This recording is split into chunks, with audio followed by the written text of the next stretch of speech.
The report number for this is going to be 2000-36021.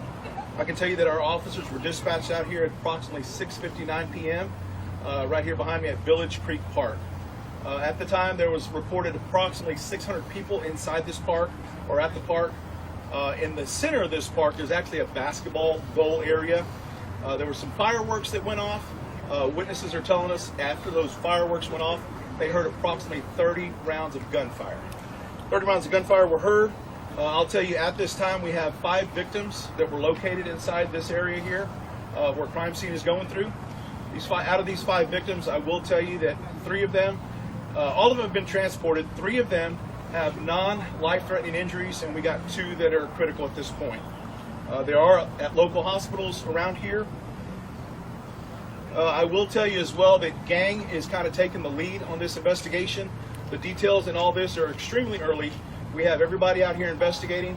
I will tell you that our state and federal partners have already reached out to us, asking us for assistance in this.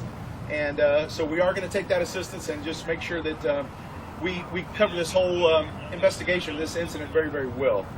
That's kind of what I have out right now. I can tell you that SRT, we do have some Homeland Security and other individuals here on scene right now that are going through the whole crime scene here.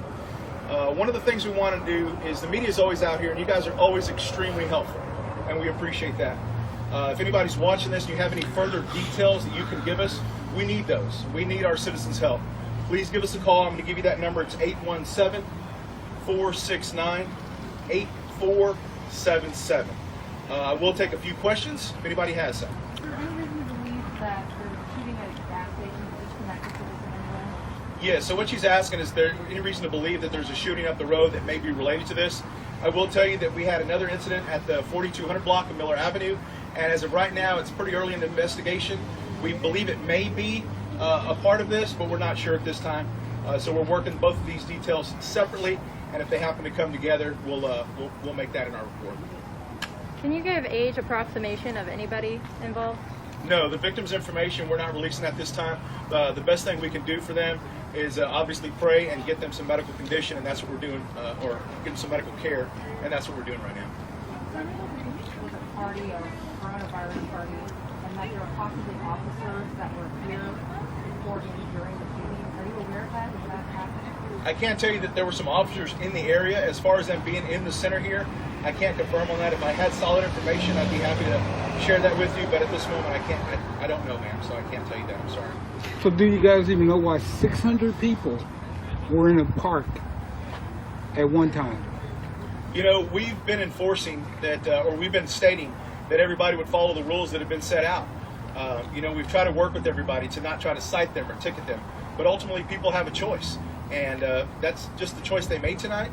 And our job as the police is to investigate exactly what all took place here from beginning to end, and that's exactly what we're doing. So do you I'll take a couple more questions. Do you even know that, were you guys aware that many people had gathered at one spot? Were you like watching the area or anything like that?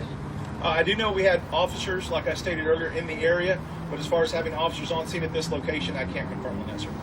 What did witnesses report seeing? Did they see one person fire a gun? Were there multiple people with guns? You know, it's too early to tell. That's why we're asking for the public's assistance to help us out. If they have any video, anything they can share with us, because we can assume a lot of things. But being solid on something is what the police department likes, and we're looking for that solid information, which is why I shared that phone number with you guys so y'all can reach out to us. And I'll take one more question, and then as we put things together, we'll be able to share more with the media.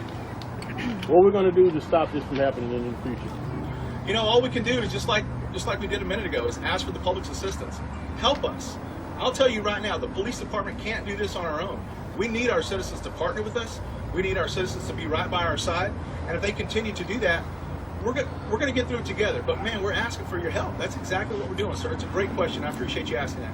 So if you can get the word out for our citizens to help us, it'd be fantastic. Has this park been a problem in the past in terms of large crowds? I don't have the data on that, so I'd hate to give you something that's not accurate.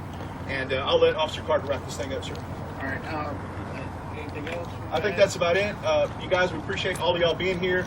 It's great to have some of our community leaders out here to not only just see what's going on, but to help us and assist us. And it's what I said from square one at the beginning of this interview. We thank each and every one of our partners gathering with us, helping us figure out exactly what took place. and most importantly, making sure that any victims here are taken care of when we get to the end result of what took place out here. So.